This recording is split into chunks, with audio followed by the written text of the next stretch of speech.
Okay, welcome everyone to the Conservation Finance Alliance Pavilion for the next session. My name is Jan-Willem den Besten. I'm working with IUCN Netherlands Committee, and I will be your moderator this afternoon.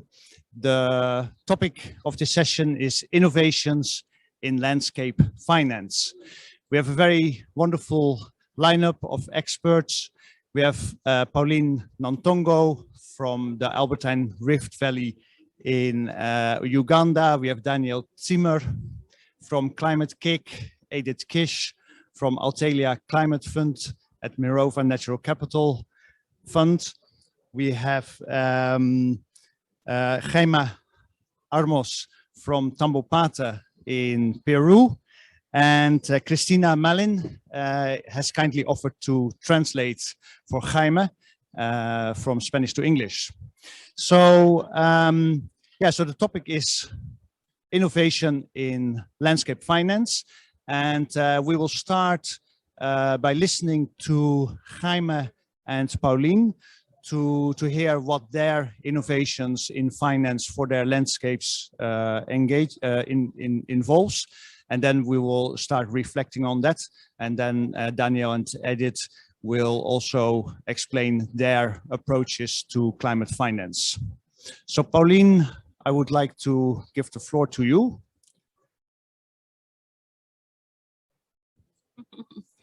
Okay, thank you very much, Jan-Willem, and thank you for having me, giving me an opportunity to share with you our model. Our model is based in Uganda, and it's a model that targets smallholder farmers. And it is based on working with the smallholder farmers to adopt landscape restoration as a business. The smallholders, they own the land, and there are very many, and they are scattered. And it's an incentive model. The financing model is designed as an incentive model, where smallholders are rewarded through providing opportunities for multiple income streams. So those multiple income streams are attractive to a diversity of sources of financing. So the financing model ends up being a blended model, where private sector financing is blended with public sector financing. But also there is financing that comes from the smallholder investments themselves, as well as a contribution from the organization that I work with, which is EcoTrust. Thank you, Pauline. Personally, I've been in the great position to visit the landscape of Pauline, the Alberta Valley, and it's one of those iconic, very biodiversity-rich landscapes, but which is under an incredible pressure because of oil exploration, exploitation, massive construction of roads, airports, etc. So it's a very inspiring landscape with hundreds of chimpanzees, but under enormous threat. And it's very impressive how you manage to restore forests in corridors and in buffers in the landscape. And so now I would like to give the floor to Jaime from Tambopata. I've also been very lucky to visit your landscape with a number of CEOs, and it's also a very iconic landscape with multiple threats. So please introduce your approach to finding finance for conservation in this landscape. Gracias. Este es un modelo de asociatividad donde por primera vez la empresa privada o los fondos de inversión conjuntamente con el Estado peruano, la sociedad civil, que somos las ONGs. Yo represento a IDER, que es una ONG peruana, socio fundador hace 35 años. Jaime presents the NGO either for more than, and he's a co-founder for more than 35 years. He works in Peru, amongst others, in this beautiful landscapes of Tambopata. And the model that he's going to talk more about is specifically one of partnerships. That is for the civil society organizations, that is for the Peruvian states and NGOs as the one he's leading. To really come together and work. So partnerships for him is here the key point to consider. Este modelo de asociatividad consiste en cumplir el objetivo que es en áreas protegidas, conservación de biodiversidad y en bosques, manejo de bosques comunales. So the approach is really that there is sustainable approaches to the management of the land, of the landscapes, and also of the forests. El complemento, la adicionalidad, es el carbono forestal. And one of the additional ways of generating income or the added value is carbon, in the sense of carbon credit. Entonces, con el carbono forestal hemos podido financiar actividades de conservación y de desarrollo en la Reserva Nacional del Tambopata. Due to the carbon income, it was possible to invest in restoration and reforestation activities in the Tambopata landscape. Y justamente en época de pandemia, cuando se cayó el turismo, bajó el turismo, las poblaciones de la zona de amortiguamiento han podido exportar 350 toneladas de cacao al mundo europeo. And what was key, for example, now in the time that because of COVID, the tourism went down, is that the communities in the area were able to export 350 toneladas. 350 tons of cocoa, which is made into chocolate, to Europe, which has been a key support for the communities when the tourism went down. El rol del Fondo de Inversión Altelia fue darnos el dinero para hacer todos los estudios y nosotros devolverles a ellos con el carbono forestal. The role of the Altelia Fund in this was to receive all the, be able to make all the studies, and then the investor received, because of the carbon credits, a return on this. El rol nuestro es desarrollar, formular y desarrollar el proyecto. So role here is to design and plan and develop the project. Y el rol de las poblaciones es que generen trabajo lícito, porque como sabemos, la zona del Tambopata es una zona donde había mucha minería ilegal y hoy en día esa gente se dedica a actividades lícitas. And key here is for the local communities, as that through this project there are legitimate ways of income, which is especially key in the Tambopata area, because this is an area where illegal mining was frequent. Ellos son, digamos, personas que han ido, los colonos que son los migrantes, son personas que han ido de Lima, de la costa, a la selva. Y justamente hoy en día ya se ha conformado una cooperativa que está funcionando de manera exitosa.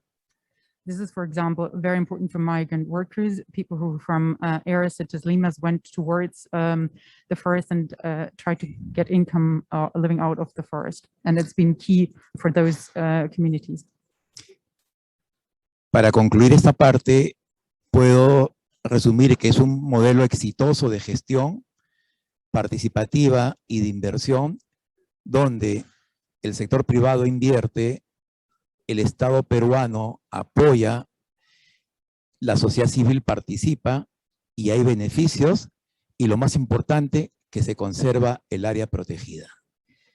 The most important thing here is that really the protected areas really are being protected, and that different stakeholders, different partners come together here. So the private sector, the Peruvian government, and the societies, the communities living around in the area. Este es un modelo que se está trabajando en el bosque húmedo tropical. This is a project which is in the, and here I'm going to struggle, the wet rainforest. ¿Sí? El rainforest, yes.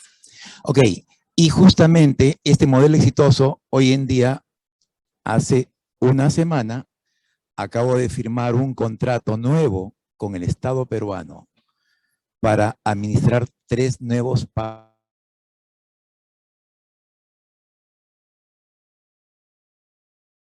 Because due to this positive experience, just last week, IDER was able to sign the contract with the Peruvian government for an additional 3 areas based on this very same model. lecciones aprendidas, equidad, transparencia, ¿no? Inclusión social y distribución de beneficios equitativamente. So the key lessons learned here is equality. Equitativo, Yes, equal treatment of everybody, transparency, distribución de beneficios equitativos, equidad social. social equality, and that the benefits are distributed towards everybody in the community. E inclusión social. And that there is a way of finding ways to include everybody in the community. Sí, Social inclusion. sí es posible hacer negocios sostenibles de la conservación, que ya está demostrado. Yeah, it is possible to make a business out of acting in conservation areas. It is, as this model shows, it works, it has been done, and it's being replicated. Thank you. Thanks a lot. Very interesting to hear from 2 landscapes in 2 very different parts of the world, how by bringing together the different stakeholders, the different actors that live in or depend on or earn from the landscape, bringing them together, it is possible to come to an inclusive conservation approach that also attracts investments. Now, in this particular case of Tambopata, Edith, as manager of the the Altelia Climate Fund, actually acted as investor in this project.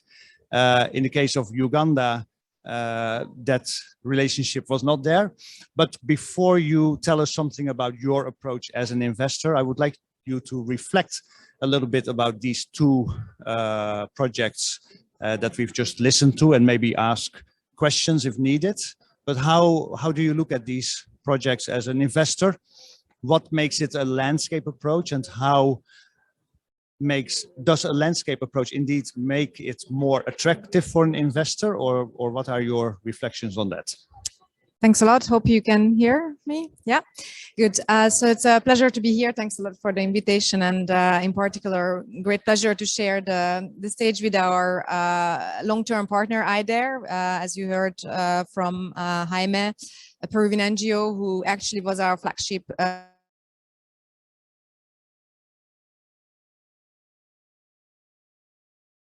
impact fund.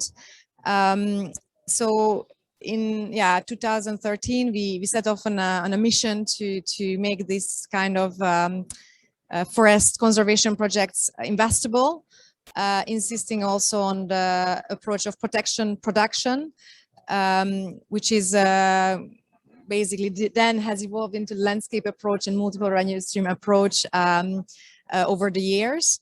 And we truly believe that this is a very important model, where in this case in a protected area and a buffer zone, in the combination of carbon that over the past 5-6 years has actually developed and most recently exponentially growing, can be a very good tool to help catalyze the transition to sustainable land use. It's a very interesting environmental kind of payment for ecosystem services tool that we now looking to replicate for biodiversity and other type of impact outcomes, positive impact outcomes.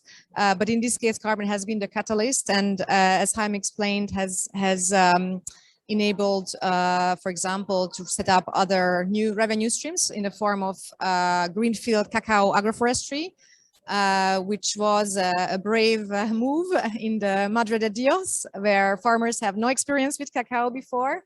and where slash and burn agriculture has been a driver of deforestation, encroaching the parks.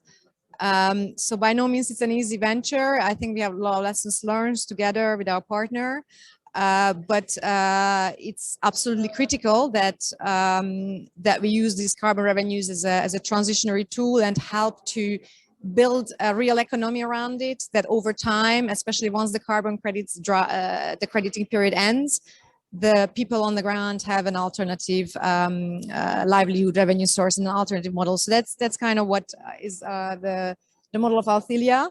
And yeah, I think as Jaime explained, very great pleasure to see that it works. It had challenges, but it works and it can be replicated elsewhere in Peru, and we hope that also outside of Peru.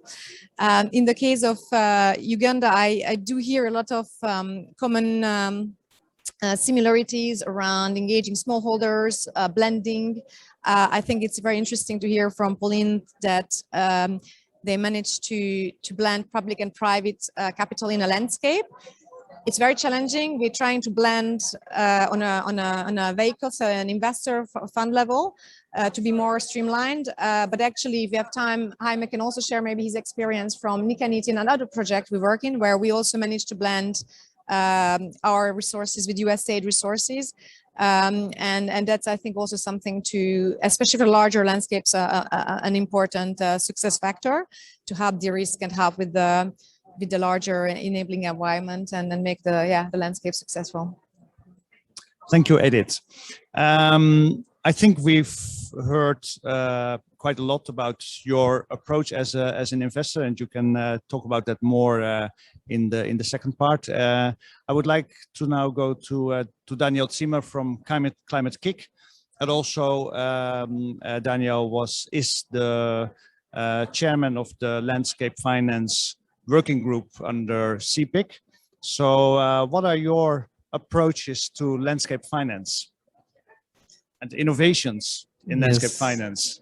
Thank you, Jan-Willem, and good afternoon, everyone. Thanks also for inviting me to join this panel this afternoon. I'm just a little correction. I'm co-lead of the finance design team of the 1000 Landscape for 1 Billion People program. So that's in this, also I'm speaking in my position at Climate Kick, where I'm working on land use in general, and with the 1000 Landscape program.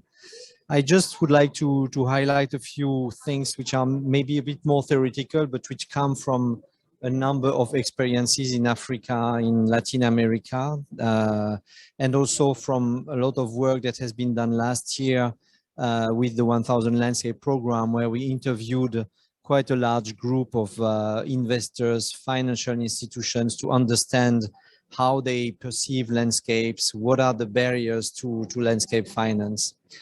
And I just would like to highlight 2-3 points. First, we believe that systemic transformation is something important. We have, I'm working more from a climate perspective, but of course we are trying to join climate and biodiversity, but we have 10 years to radically transform the way we are developing our economies. Not that we need to achieve everything in 10 years, but if we don't transform deeply the way we function in the coming decade, then we will be in serious difficulty. And so working on systems means also trying to find the smart way to transform these systems, looking at different things at the same time, and the coordination, the different relationship between different parts. Typically, landscapes are very interesting systems for us, because in landscapes, basically you have very often zero-sum games between different land users. The forestry wants to develop their forestry, the foresters and the farmers want to develop their farms. And so there is a need to take a more holistic approach for the transformation. So this is a very, of course, a very important point.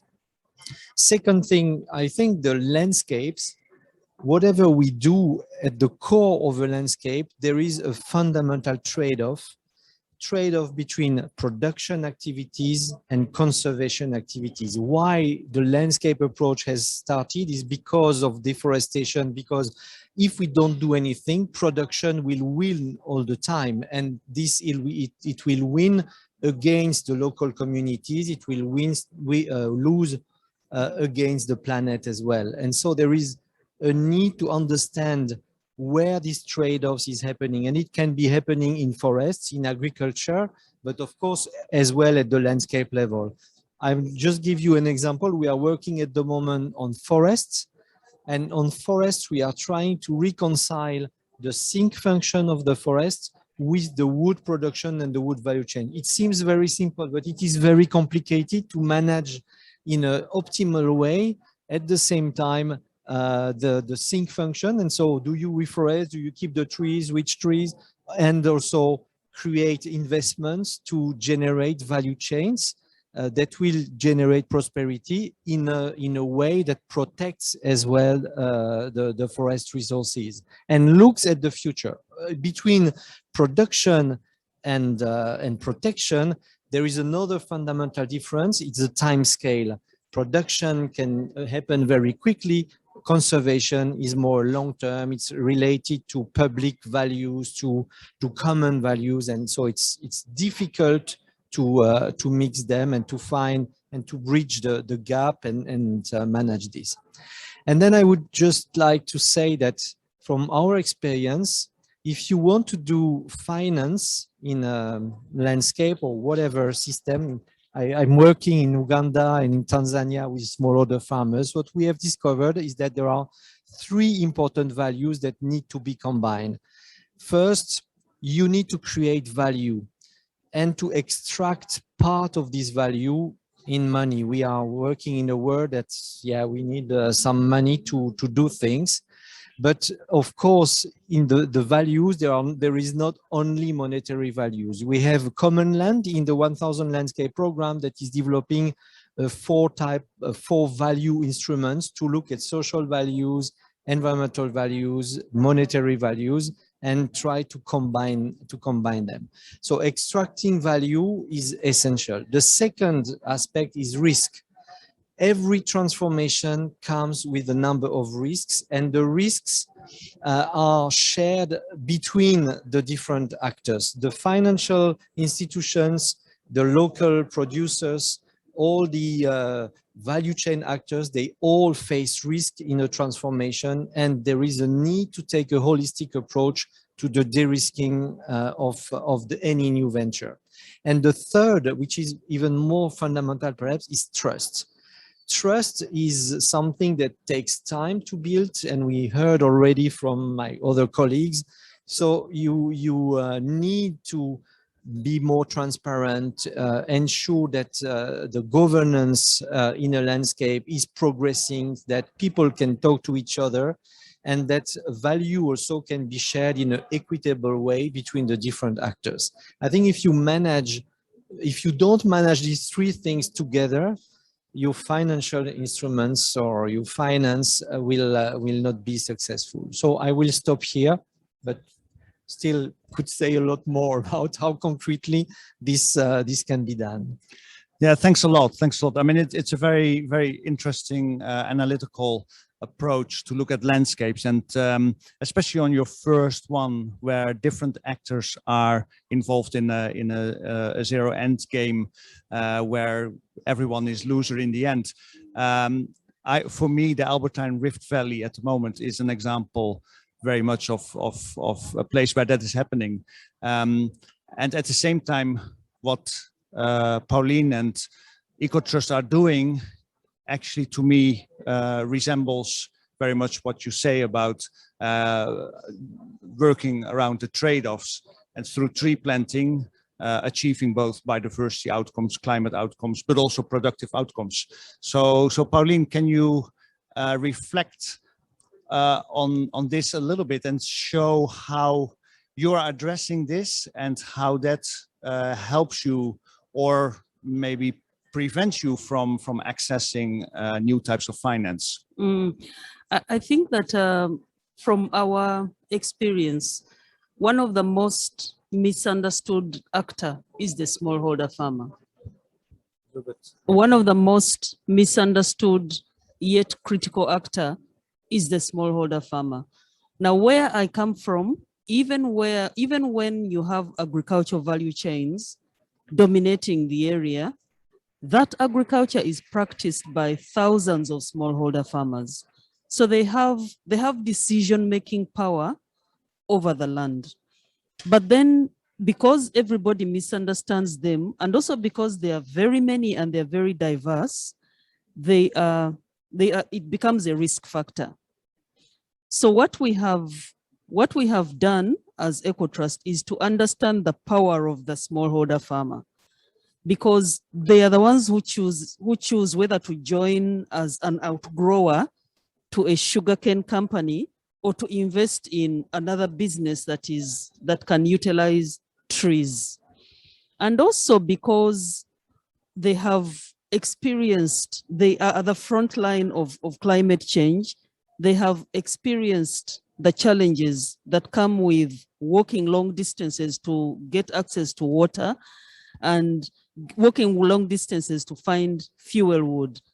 They are close to the problem and they understand very quickly the need for action. So we make that our entry point into the landscape, and then target the financing to be addressing this very critical landholder.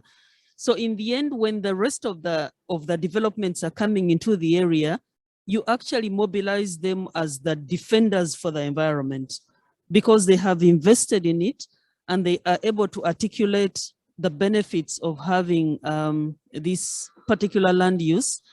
And then also they are the voters that vote the government in power. So they become a critical actor. And also the private sector needs them, because they can't run a value chain unless they have these stakeholders. So you're able to make them the critical entry point. But having said that, there is this conflict because the chimpanzees don't understand that this is a protected area and this is private land. When they are migrating, they will be eating the crops and they will be attacking, and there will be human-wildlife conflict. Therefore, it becomes important to get everybody on board, and you're able to show them through a map that, okay, these are the critical passageways that the chimpanzees follow. They are following riverine forests. They are following, so we need connection between this block and this block for the chimpanzees to be far away from your land. And also there is no other crop that you can grow here that will be productive to you, because the chimpanzees will eat it. So with those practical experiences, you're able to have a common vision around maintaining a corridor between the two large blocks, because everybody has understood the value that this brings to the business.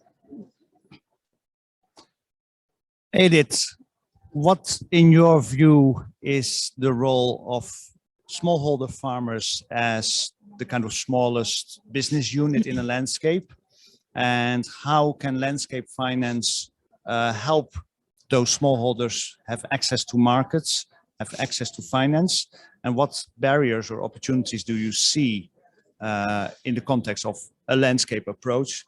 Because of course it also links to a value chain approach when you talk about the smallholders and their access to companies and markets. Yeah, no, and I think that was a really great example, and Daniel had a really great summary. I fully agree. It was a very good framework. Also happy to reflect on that, and can confirm that in practice we fully align with those reflections or observations. So I think the smallholders, the aggregation is the challenge, and I think it was mentioned already, the trust and the partnership, and I think I cannot emphasize enough the role of the actors like IDER and EcoTrust, so the local actors, local NGOs or private companies or social entrepreneurs, and especially their leadership. There is a factor, the key leadership, landscape leadership is the key factor. For us as investors, it's impossible to get get involved with thousands of smallholders. We have in our portfolio examples where we engage with the cooperative, challenging as well. And I think what has worked the best is our, for example, work with IDARE, who in the other project we working with them, where they are aggregating the indigenous communities, and we established a trust fund, and they are acting as our counterpart.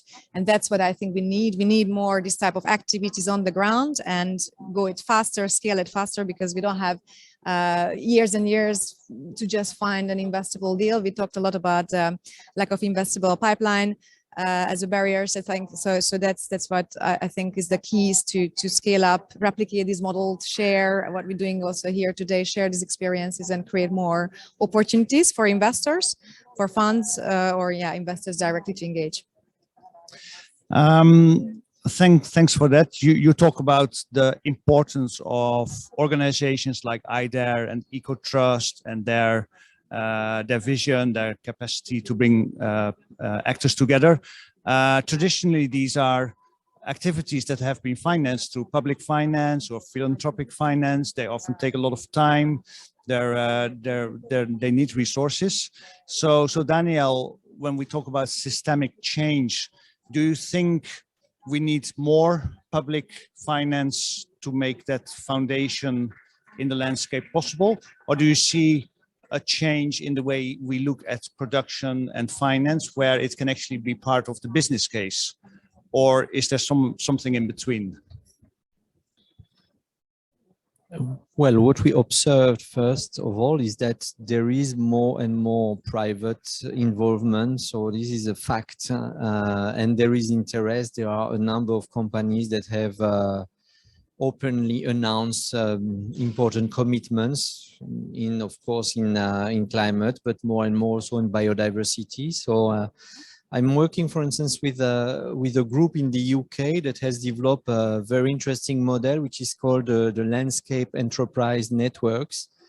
It's a model where different companies sourcing different commodities in a given landscape join together and then say, we are ready to finance, I don't know, carbon storage through soil carbon sequestration or clean water, etc. And then the actors on the ground say, okay, this is the type of solutions that we can provide. And then there is in the middle a sort of platform that is run by a public entity for transparency reasons and for avoiding any conflict of interest. And so this is a very interesting model that I'm trying at the moment to promote it and to see how it could be used also in other countries.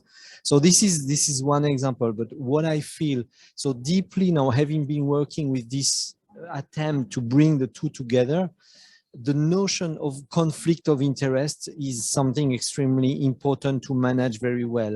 In the private sector, almost by definition, there is no conflict of interest because you are interested. So even if you do something, you know it's because you want to have a comparative advantage in a way or another. So you need always to remember this, but to be transparent about this. And then, of course, the public sector, there is no conflict of interest. And very often, the difficulty to mix the two relates to this difficulty and this fundamental different approach between the two sectors. And this is something that we need to, first of all, understand better in order to deal with it also in a better way. So LANS is a very good example of such an attempt to bring together the public and the private, but I think we need much more of these. Yeah. Very interesting. Thanks for sharing that. I will now turn to the audience here and maybe online. Are there any questions to any of the participants? Cheers, and thank you all for being here. So it seems to me that over the last decade, landscape finance has turned from an individual into more of a team sport, and that to really pull off some of these landscape scale transitions, more and more entities are treating it as sort of a game of football or volleyball, where it takes, they'll do different pieces of the process, but get to the same result ultimately. So I'm curious, as you are all sort of working toward these larger scale goals, do you sit down with each other and look at the same sets of maps and see, okay, in 10 years, this is this amount of carbon we can sequester, or this quantity of species that we can conserve? And do you all strategically work toward that, looking at the same data sets? Yes. Thank you. Very good question. Would you like to take that? Sí, el trabajo que hicimos con Altelia es una co-creación.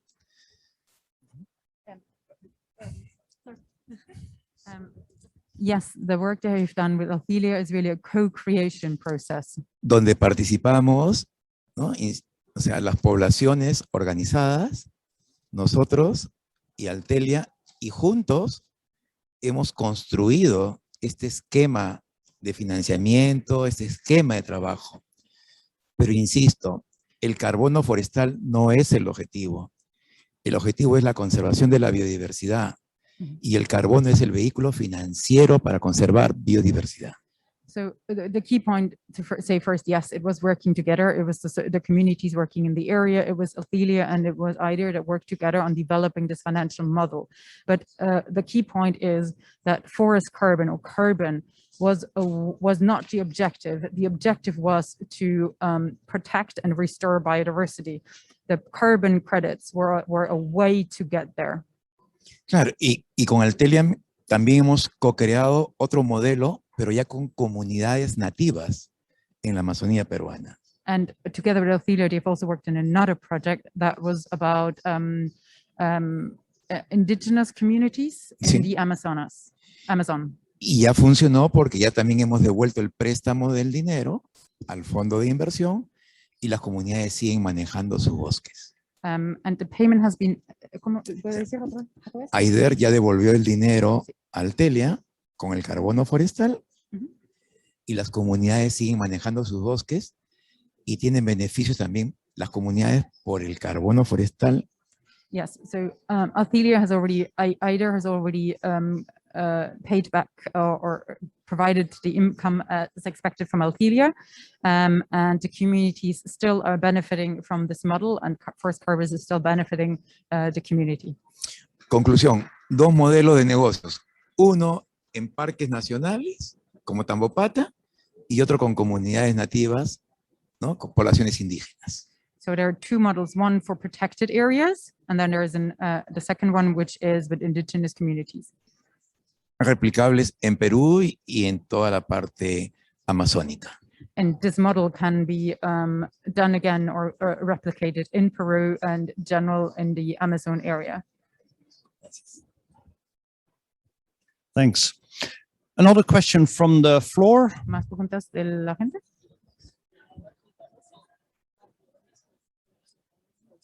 Absolutely, absolutely. Yeah, that's Yeah, and the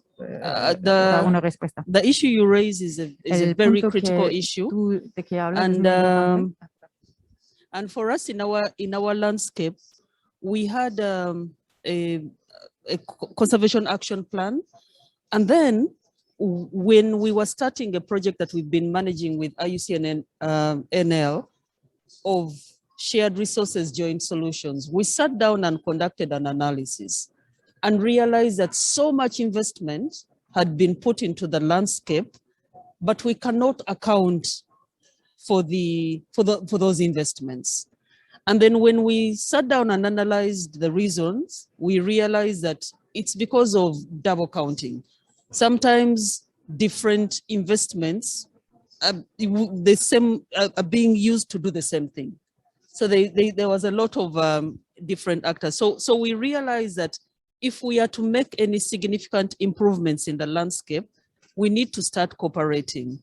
And so we have a working group that we call the Northern Albertine Rift Conservation Group.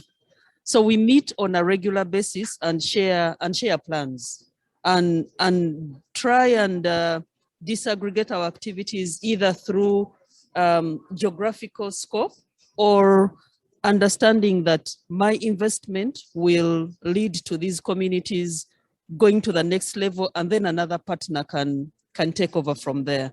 And we have learned very many lessons from the carbon, how the carbon market works, because the carbon market, for example, they have rules for avoiding double counting, and then they have approaches they call nesting. So we have taken those lessons to be able to map out which actor is taking lead where, or which actor is taking lead on what thematic area. We continue to collide every once in a while, but at least we have a platform and the maps, we use the same maps. We have a platform where on a regular basis, we are able to sit down and analyze where our investments have gone to be able to optimize on the contribution of every actor. Just very quickly also on the coordination and sort of mapping of the carbon potential, just on carbon, because it could be the same, of course, for biodiversity, but the carbon is probably more advanced. It's very difficult to predict in a way, because it's not just the potential is huge. The difficulty is actually how do you put to you implement solutions, and if you have the solutions, will there be buy-in by the different actors? So yeah, we know there is a lot of knowledge that is available, but it is also very difficult to really say, okay, we will go there and we will store as much, for instance. And I would imagine for biodiversity, it's the same. So it's very complex. Maybe I'm happy to also add, I think as an investor, it's also very important. And I think there was a couple of interesting points on nesting, and so to see that if you get a project proposal, it's landscape typically, what are the drivers of deforestation, what the project is thought about it. Indeed, it's often initially, especially years ago, people thought REDD+ is about putting a fence and just trying to collect some carbon, which is of course not the case. And again, using the Tambo Pata example was a very interesting one, and remains an interesting case in the sense that what is a protected area, obviously working with the government, and then there is the local population, the slash and burn agriculture in the buffer zone, where IDER designed, together with IDER, we constructed this model with providing alternative revenue sources from cocoa agroforestry. But then there is the illegal gold mining, which is extremely difficult, as it's not in anybody's IDER's or our powers to fight, and therefore the public cooperation remains very interesting, and a nested approach, and where we talk about how the top-down models need to also link into the bottom-up, and we're hoping that at some point the jurisdictional REDD and the top-down factors will come in, and we will be able together to then find models that can provide a sustainable and alternative sources, because these are different drivers, different influences, and as an investor for us, I think it's important to understand at this stage our local partners. It's extremely critical, their work, as in both landscape we hear that they already map this out and see what they can influence. And maybe finally on the landscape finance pieces, again, as an investor, we welcome the developments towards the push to jurisdictional, and we love to see those frameworks coming along. But at the end of the day, we need IDER, we need Trust, we need these people in this landscape to already bring us the proposals, because we can't invest in 2,000 different little things. So that's the key from investors. And then we need to collaborate with supply chain actors. And I also would like to maybe just as a thought to say that one of the interesting developments indeed is the increase of action from corporates, also as investors. And blended finance, when you blend capital between financial and corporate investors, suddenly you also get a bit different risk return profiles. So there are a lot of interesting factors, which gives us hope that this will work. Thanks. Any other question from the floor?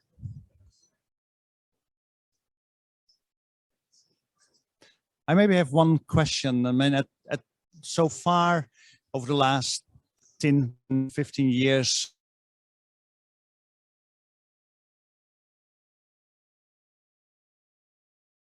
has been done in the context of climate change, adaptation and mitigation, challenges and opportunities in climate finance.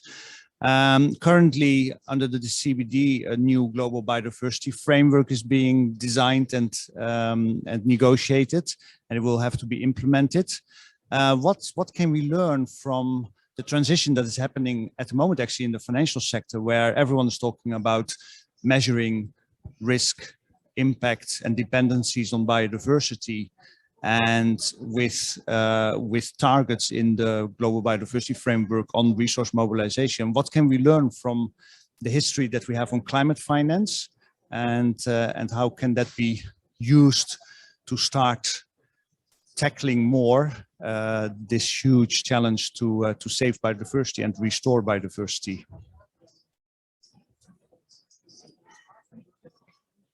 So I would just say that certainly we welcome the developments of around the more quantifiable and more targeted action on biodiversity. And it's really good to see that they're not anymore competing with each other, but more looking at it as a joint approach. And again, I think the excitement for investors like us and our investors from already like 8 years ago was that the recognition, but not maybe the quantification back then, of the fact that when you do these kind of conservation projects, forest conservation, tropical forest countries especially, you kind of tick more than one challenge boxes. So of course you can talk about sustainable development as well and others, social side, but climate. And so Althelia has been designed to address not just climate, it was multiple objectives from the beginning. It was just really hard to start on biodiversity other than just trying to frame the impacts around it. So I'm hopeful that now with the more and more discussion and targeted action on biodiversity will accelerate. And what we can learn is that putting a price on carbon was instrumental. So we can go towards the direction that there is a payments for impact outcomes, positive impact outcomes on biodiversity in a way that is scalable and also global, because biodiversity offsetting has been working, but very locally. So we need to go a bit more global level. Then I think we can catalyze and we can go much faster, because the problem is that these landscapes are very complex, and just trying right now finance it on the base of carbon is difficult. Price is not high enough and it's not enough. But so I think there we need these multiple stacking of these different payments. And hopefully then together with the transformation from the top down, we'll be able to go faster. Very quickly, I think there is a lot of potential synergy and a lot of learnings. Of course, a market becomes mature once people have heard about it, when there is a common language. The language is so important. So when we speak of something, are we actually meaning the same thing? So that's why, for instance, in Europe, we have now a taxonomy that has been defined for green investments. These type of things are very important for the investors.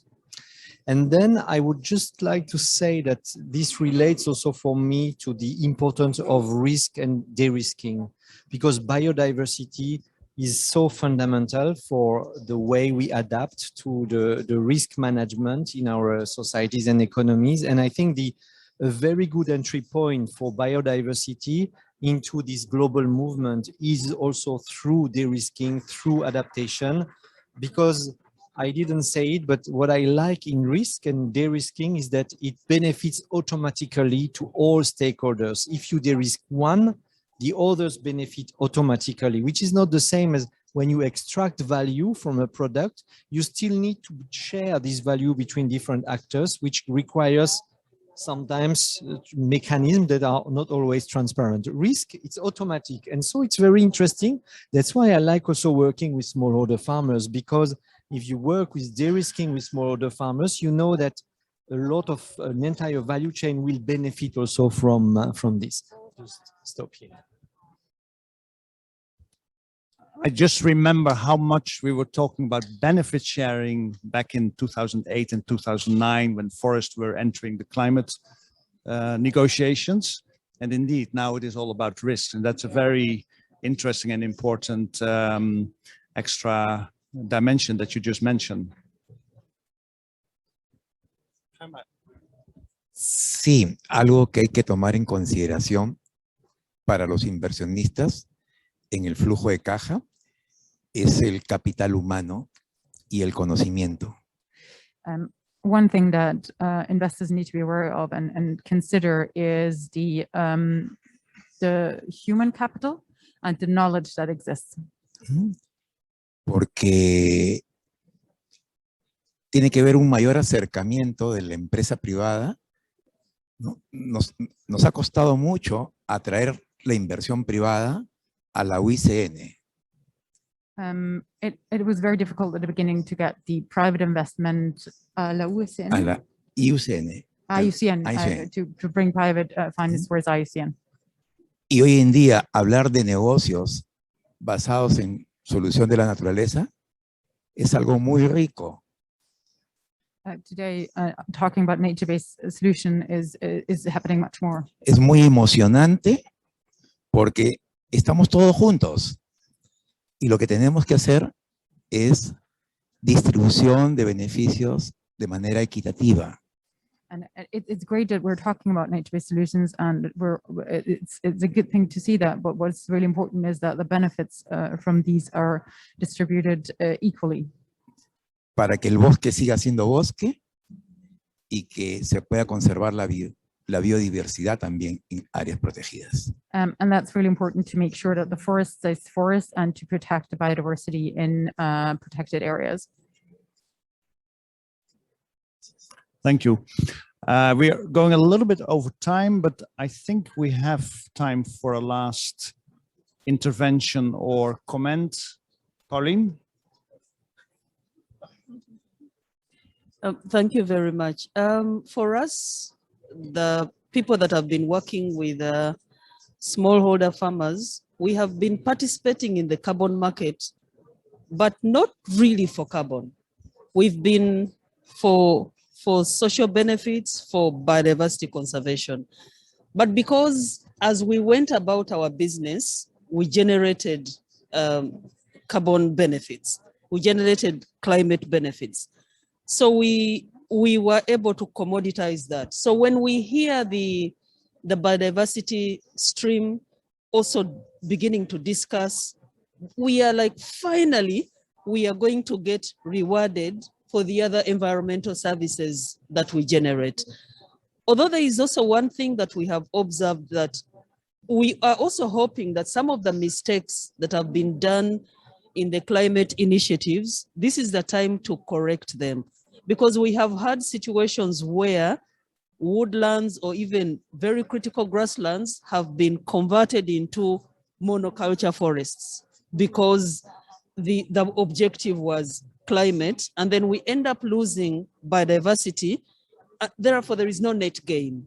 So we are hoping that this discussion that is happening will not just be focusing on how to commoditize other environmental services, but will also give prominence to, or at least a balance for biodiversity, even as climate change is using nature-based solutions. Thank you. Thanks a lot. With this, I would like to thank everyone for having been here. Please stay around to speak to this very inspiring panel. Thank you, all of you, and also for the translation, of course. Thank you to CFA for hosting us. And well, we're all here to continue the discussions, and we'll probably see more of each other in the years to come. So thank you very much.